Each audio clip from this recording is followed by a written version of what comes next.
नमस्कार, श्रीमद् भारत चैनल में आपका स्वागत है। और आज हम कार्तिक महात्म्य के 31वें अध्याय का श्रवण करेंगे। आइए शुरू करते हैं। भगवान श्री कृष्णचंद्र जी महाराज ने कहा, पहले उज्जैन में एक महापापी और दुरात्मा धनेश्वर नामक ब्राह्मण रहता था। वह रस, चमड़ा और कंबल आदि का व्यापार करता था।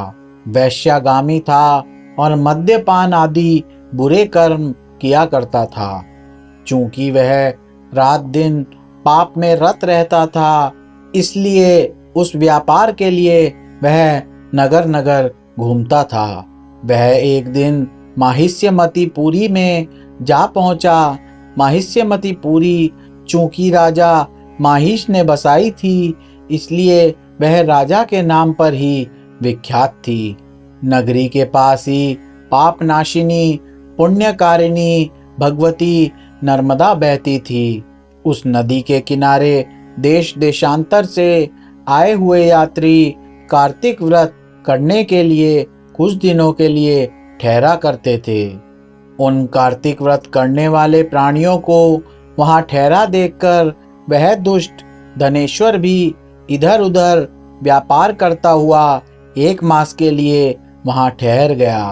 अपने माल को बेचता हुआ वह नर्मदा नदी के तट पर घूमता हुआ ब्राह्मणों को देव पूजा में अक्सर लगा हुआ वह देखता कि कोई तो पुराण पढ़ रहा है और कोई सुन रहा है, कोई भगवत कीर्तन कर रहा है, कोई भजन सुन रहा है, कोई ध्यान में लीन है और कोई तुलसी की माला धारण किए हुए है।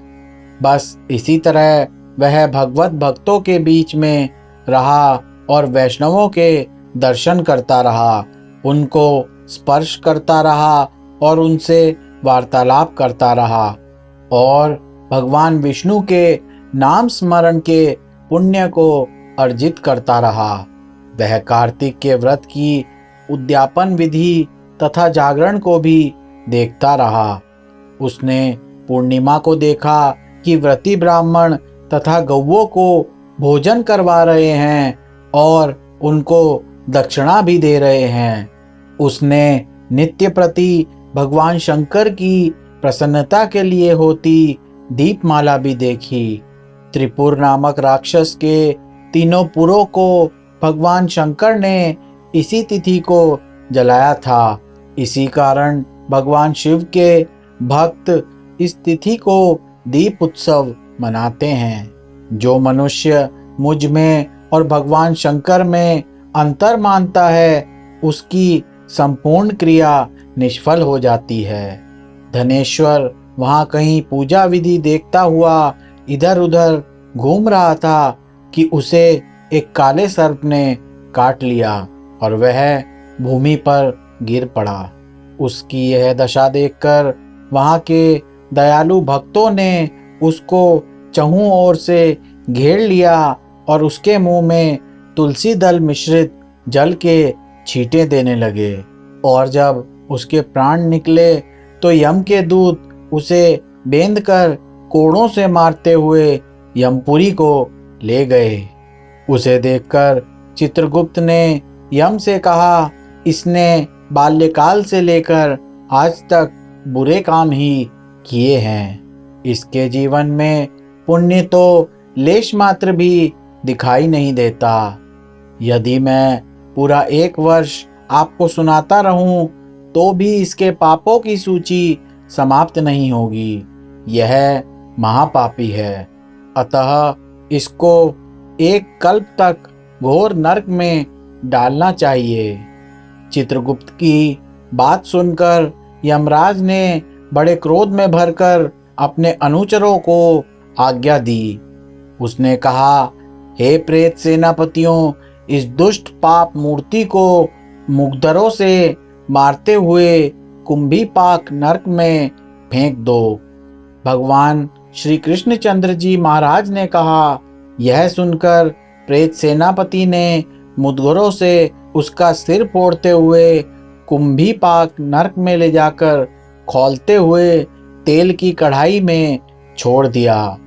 प्रेत सेनापतियों ने जो ही उसे तेल की कढ़ाई में फेंका, त्यों ही लपलपाती हुई आग अपने आप ठंडी हो गई, जैसे कि प्रहलाद को अग्नि में डालने से वह अग्नि ठंडी हो गई थी।